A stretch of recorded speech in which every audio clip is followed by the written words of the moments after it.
దివంగత ప్రధానమంత్రి మాన్యులు డాక్టర్ మన్మోహన్ సింగ్ గారికి నివాళులర్పించే ఈ సందర్భంగా ముందుగా ముఖ్యమంత్రి గారు ప్రవేశపెట్టిన సంతాప తీర్మానానికి పూర్తిగా మా పార్టీ తరపున మద్దతు తెలియజేస్తూ డాక్టర్ మన్మోహన్ సింగ్ గారికి భారతరత్న ఇవ్వాలి అని ఏదైతే వారు ప్రతిపాదన పెట్టారో దానికి కూడా సంపూర్ణంగా మా మద్దతు ప్రకటిస్తూ తప్పకుండా ఈ భారతరత్న అనే పురస్కారానికి గౌరవానికి వారు ఖచ్చితంగా అర్హులనే మాటను కూడా మా పార్టీ కూడా సమర్థిస్తూ వారి ప్రతిపాదనను పూర్తి స్థాయిలో ఏకీభావం తెలియజేస్తా ఉన్నాం అధ్యక్ష మన్మోహన్ సింగ్ గారి గొప్పతనాన్ని, మన్మోహన్ సింగ్ గారి యొక్క సామర్థ్యాన్ని, మన్మోహన్ సింగ్ గారి యొక్క తెలివితేటల్ని మొట్టమొదటగా గుర్తించింది కూడా మన తెలంగాణ బిడ్డ పివి నరసింహారావు గారు అనేది నిర్వివాదం అధ్యక్ష.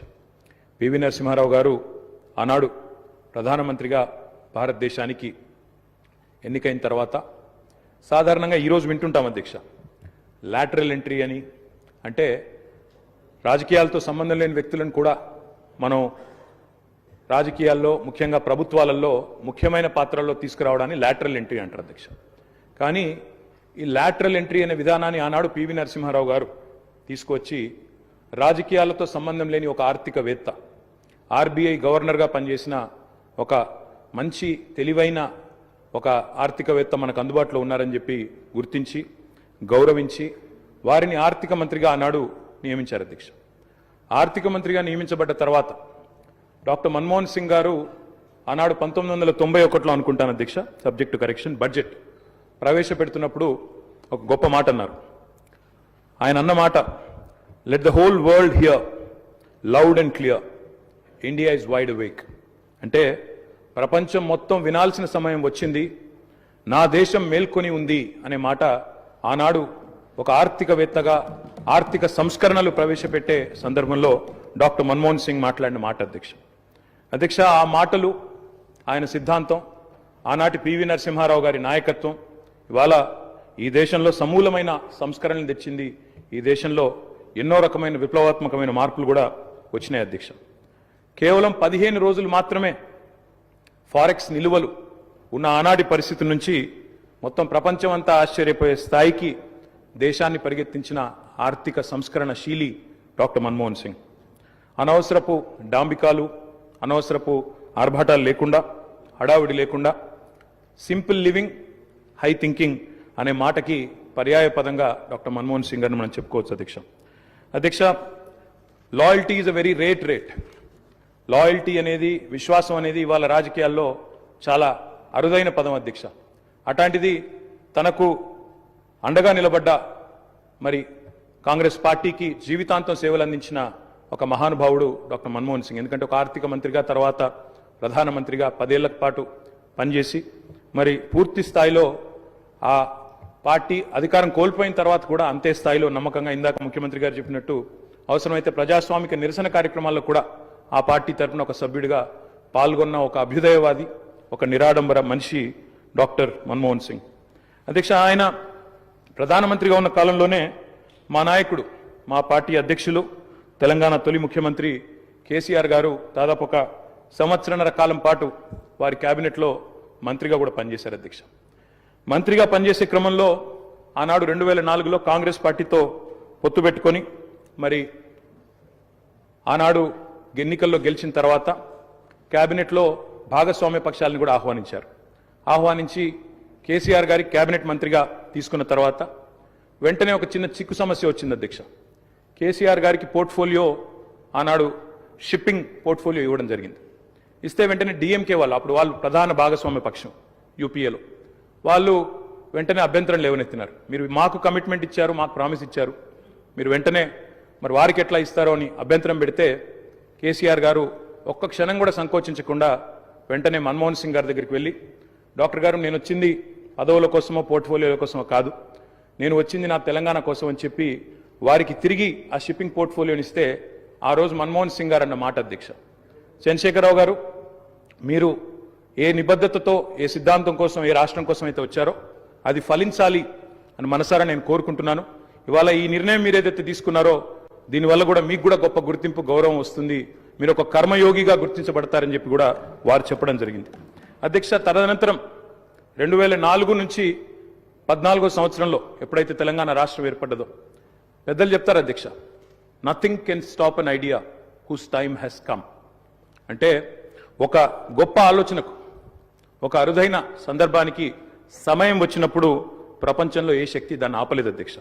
అట్లా మన్మోహన్ సింగ్ గారు కూడా నమ్మారు కాబట్టే ఆనాడు తెలంగాణ ఉద్యమంలో ఉన్న నిబద్ధత, తెలంగాణ ఉద్యమానికి ఉన్న బలం, తెలంగాణ ప్రజల యొక్క పోరాట స్ఫూర్తి ఇవన్నీ కూడా అర్థమైనాయి కాబట్టే 14లో ఆనాడు అనివార్య పరిస్థితుల్లో తెలంగాణ రాష్ట్ర ఏర్పాటు జరిగినప్పుడు అప్పుడు మన్మోహన్ సింగ్ గారి నాయకత్వంలో జరిగింది. తప్పకుండా మేమందరం కూడా దాన్ని మర్చిపోము అధ్యక్ష.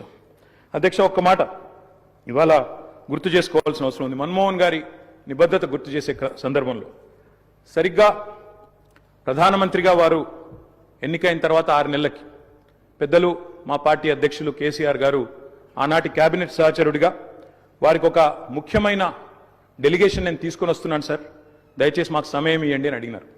ఇది నేను చెప్పేది మీరు పేపర్లో కూడా చూసుకోవచ్చు అధ్యక్ష. డిసెంబర్ 18, సరిగ్గా 20 సంవత్సరాల కిందట, డిసెంబర్ 18, 2004వ సంవత్సరం అధ్యక్ష. టైం ఇచ్చారు ఆయన. ఇస్తే సార్ మాకు 5 నిమిషాలు కాదు, నేను ఒక ముఖ్యమైన బృందాన్ని తీసుకొస్తున్నా, ఆర్ కృష్ణయ్య గారు, అదేవిధంగా వకులాభరణం కృష్ణమోహన్ రావు గారు, ఇట్లా కొంతమంది మా దగ్గర బలహీన వర్గాల కోసం పనిచేసే నాయకులు ఉన్నారు, వారందరినీ తీసుకొని వస్తున్నాను, దయచేసి ఒక అర్ధగంట 45 నిమిషాలు సమయం ఇవ్వండి అన్నారు. అంటే మన్మోహన్ సింగ్ గారి గొప్పతనం ఏంటంటే అధ్యక్ష, సమస్య తీవ్రత తెలుసుకున్న తర్వాత ఓబీసీలకు అన్ని రాష్ట్రాల్లో మంత్రిత్వ శాఖలున్నాయి, కేంద్రంలో కూడా ఓబీసీ వెల్ఫేర్ మినిస్ట్రీ పెట్టాలి అని మన్మోహన్ సింగ్ గారి దగ్గరికి కేసీఆర్ గారు డిసెంబర్ 18, 2004 నాడు ఒక బృందాన్ని తీసుకొని వెళ్తే 45 నిమిషాల సమయం ఇచ్చిన ప్రధానమంత్రి గారు గంటన్నర సేపు వారితో గడిపినారు అధ్యక్ష. గంటన్నర సేపు మొత్తం విషయం అర్థం చేసుకోవడానికి, అధ్యయనం చేయడానికి గంటన్నర సేపు వారితో గడిపి తప్పకుండా నేను చూస్తాను అని చెప్పి వారు చెప్పిన మాట కూడా నేను గుర్తు చేస్తా ఉన్నా అధ్యక్ష. అధ్యక్ష, ఎన్నో అడ్డంకులు, ఎన్నో అభ్యంతరాలున్నా వాస్తవం మరి మన్మోహన్ సింగ్ గారు ప్రజాస్వామిక ఉద్యమాలకు అండగా నిలబడ్డారు. ఎన్నడూ కూడా ఆయన మరి ఎన్నడూ కూడా ఎన్ని ఒత్తిళ్లకు లోనైనా కూడా సంస్కరణల బాట నుంచి వెనుకకు తగ్గలేదు. We can call him the silent architect of modern India. ఆయనకు పేర్లు పెట్టారు అధ్యక్ష.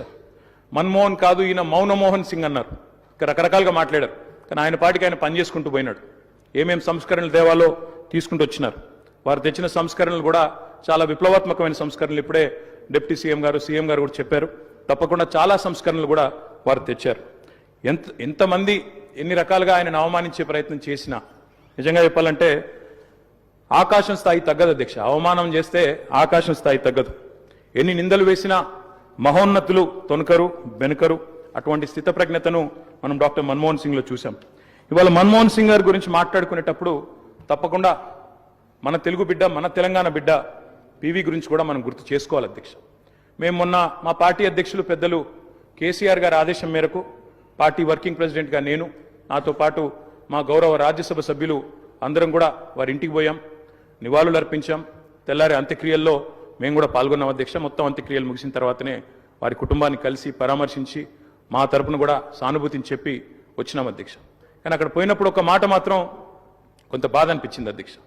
మన్మోహన్ సింగ్ గారికి మొన్న జరిగిన వారికి గౌరవప్రదమైన వీడ్కోలు ఢిల్లీలో మన తెలంగాణ బిడ్డ పివి గారికి దక్కలేదు అనే బాధ మాత్రం కొంత అనిపించింది అధ్యక్ష. దయచేసి నేను ముఖ్యమంత్రి గారిని కోరుతా ఉన్నా, ఇది తెలంగాణ శాసనసభ. ఇప్పుడు మీరు అన్నారు తీర్మానం భారతరత్న అన్నారు, సంతోషం. అదే మాదిరిగా విగ్రహం పెడదామన్నారు. తప్పకుండా ప్రభుత్వం ఎక్కడ వారు నిర్ణయిస్తే అక్కడ మేమందరం కూడా వస్తాం అధ్యక్ష. తప్పకుండా అట్లాంటి కార్యక్రమాల్లో కలిసి పాల్గొంటాం. కానీ పివి నరసింహారావు గారికి కూడా ఢిల్లీలో ఒక మెమోరియల్ ఏర్పాటు చేయాలని చెప్పి శాసనసభ తీర్మానిస్తే మన తెలంగాణ బిడ్డ, మన తెలుగు బిడ్డ, మనవాడు పివి గారికి కూడా సముచితమైన గౌరవం కేంద్ర ప్రభుత్వం ఇవ్వాలి అనే ఒక ప్రతిపాదన కూడా మన శాసనసభ నుండి పోతే బాగుంటుంది. ఎందుకంటే ఢిల్లీలో అందరూ ప్రధానమంత్రులకు మెమోరియల్ ఉంది అధ్యక్ష, కానీ ఒక్క పివి గారికి లేదు. అదొక రకంగా మనకు అవమానం, మనకు తీరని లోటు. కాబట్టి ఈ తీర్మానంతో పాటు దాన్ని కూడా జతపరిచి పంపించినట్టయితే తప్పకుండా వారిని కూడా, ఎందుకంటే మన్మోహన్ గారిని రాజకీయాల్లోకి తెచ్చిందే పివి గారు, అట్లాంటి పివి గారికి కూడా ఒక మెమోరియల్ ఏర్పాటు చేయాలని శాసనసభ ఏకగ్రీవ తీర్మానం చేస్తే మన గౌరవం కూడా పెరుగుతుంది, మన సభ గౌరవం కూడా పెరుగుతుందనే మాట కూడా తెలియజేస్తూ ముఖ్యమంత్రి గారు పెట్టిన సంతాప తీర్మానానికి సంపూర్ణమైన మద్దతును, ఆ కుటుంబానికి మా ప్రగాఢమైన సానుభూతిని కూడా తెలియజేస్తాం.